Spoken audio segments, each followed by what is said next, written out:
permission to paint, and I would like to tell you the story because it's one of my favorites, and I am conscious of the time. The president of the club at that time was an actor named Dennis King. And it's a bit of a long story, but I think you'll appreciate it as painters. Dennis King was a British actor, and a pretty damn good one. And I had my studio next door, and the chairman of the arts committee came over to see me, and he said, "We've got a very, very bad situation. Dennis is the president of the players, and John Falter has done a portrait of him, and Dennis has refused the portrait." Now, John Falter, I didn't know John Falter at that time, and I was not a member here, Jamie, but John Falter, after Rockwell and Linebecker, had done more Saturday Evening Post covers than anybody. He was a very beloved member here. And he apparently had painted a 40-50, which is the size of this, of Dennis King, as they were described to me. Dennis King was playing General Burgoyne in a George Bernard Shaw play. And the actor who came over here was chairman of the arts committee, Stotts Carter, said, "We've got a really serious situation here. These are things you can't put into books. They're too long. I don't know how interesting they are, but I'll hit you with it because I really feel whatever happens to any portrait painter, I've been around long enough, it's happened to me. And it never stops." Anyway, Stotts said to me, he said, "Well, Dennis hates the portrait." I said, "But John Falter?" I said, you can't do that." He said, I know, but John's so disgusted with Dennis, if you're following me, John being the artist, Dennis the subject, he just wants to be out of this. And we're going to give him a life membership, and he just doesn't want any more to do with Dennis King. I'd like to bring Dennis King up to meet you. Now remember, I'm fairly young at this time, I'm 30 years old or so. And Dennis came up to see me, and he oozed charm. Oozed charm. My boy.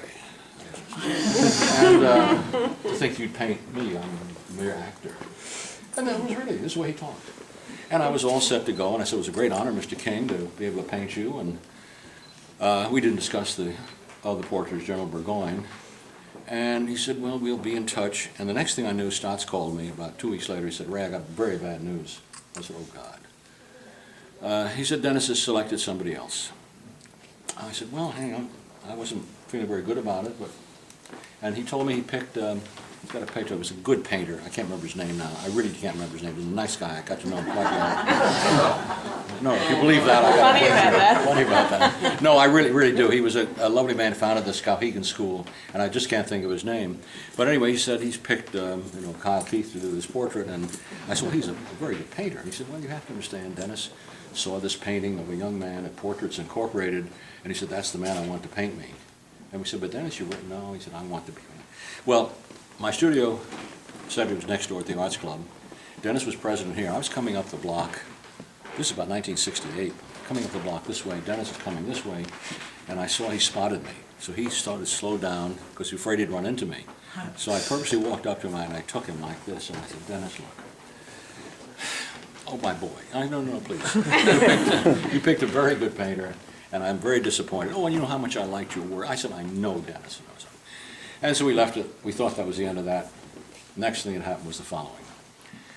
Stotts came to see me, and I couldn't make this up. Stotts came to see me. It seems that Dennis, who was then about 75, he wanted to be painted as D'Artagnan.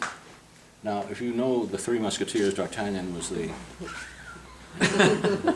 fencer. And he said he had a studio, this art actor, I really can't remember his name. He's a really nice guy and a good painter. Had a studio at Carnegie Hall, and he said Dennis has been working on this painting with him. It's 6.5 feet high, full length as D'Artagnan with a sword. And Dennis hates it. He refuses it. And I said, "What about the painter?" He said he is so disgusted with Dennis, he just doesn't want to ever hear his name again. He wants nothing more to do with it. And we're coming to you asking. I said, "Sure." Absolutely. Because in my mind was, hey, he's turned out 2. He's going to be shaky. I'll do a half-rate job. He's going to accept it. Anyway, the next thing I knew, Dennis came in, and I want to finish up the story. I'm not making this up. Dennis came in, and he was frail, and at one time he'd been quite a womanizer and a very handsome young man.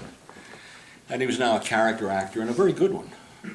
And he came to see me, and the dear boys were coming out like pitching horseshoes on a thing. Oh, dear boy, to think you, like, to talk to me like this, to think you would do this, because I am, really, I'm a mere actor. I mean, you are in the tradition of the noblemen, the Howells, the Reynolds, the Sargents. When I'm long forgotten, you will be, okay, yeah, sure, Dennis.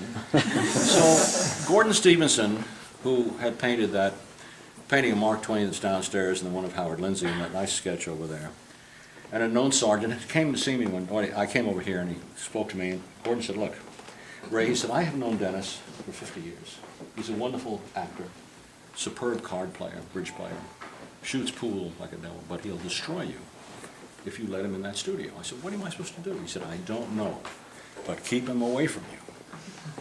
So what I did was, I got Dennis up, and I thought, well, we've ruled out Burgoyne in the red. We ruled out the Three Musketeers. So Dennis came up to see me. He had his player's jacket, which had that crest on there, and he came to see me. And he had an envelope.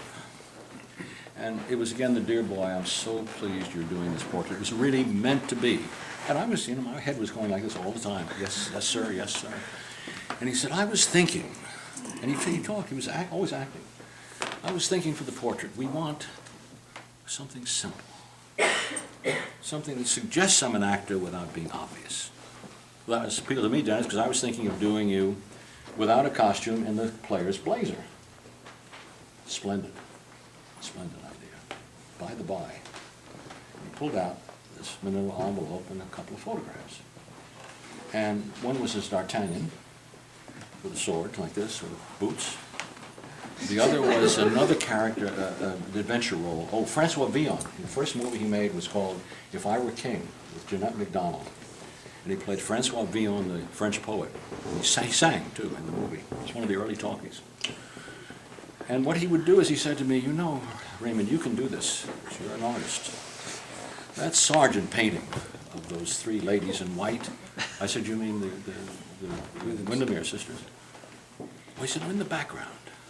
We do this often, in the background. And I'm looking, in the background, he has very suggestive painting.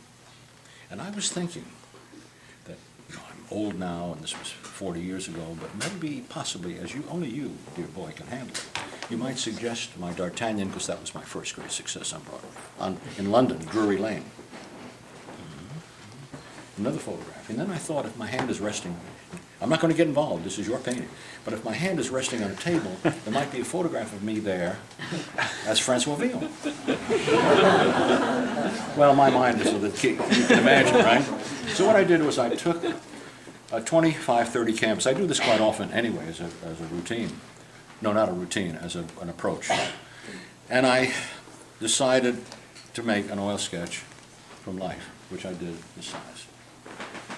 And I then called Gordon Stevenson, and I said, Gordon, this is what I'm going to do, and I'm going to get a model in to pose. Can I borrow your player's jacket? And I thought maybe I'd have a coat over his arms, had a little swagger and a hand in the hip with a Tattersall vest, which he wore. And I finished the portrait without Dennis, based on this, and working from a live model in the players and the Tattersall vest, so that the character of what he was doing was the same. And I called him at one point. I was told early on, you don't call me before 12, dear boy, dear boy. Well, when he was posing for the sketch, and once again, I'm really not making this up, truly, I would say to Dennis, why don't you come off the stand and let me show you what I'm doing? Oh, no, no. We want truth. You're painting. That's what matters. I'm just a mere actor. Well, come take a look. In the tradition, you know, dear boy. He went like this. He said, do I really have this hanging quite? I said, well, Dennis, I'm like, no, truth. And is this really quite? And he went to the door, and I had an archway where you go out towards the elevator. And he said, don't change anything, but you will. And you go like this. You will think about it, won't you? Well, by this point, I was being undermined. So I got my friend Charlie up to pose for me. I said, sit. Dennis would always sit with his hand like this, and just sit that way, and let me do the canvas. And then finally I called Dennis, and I said, Dennis, Ray Kinstler. There was a deafening crash of silence. And I said, I have completed the portrait, and I wonder if you would like to come to see it. And his line to me, which was a quote, was, "I don't see why I shouldn't. It seems everybody else at the club has." Anyway, that was the story of that one, but it worked out well.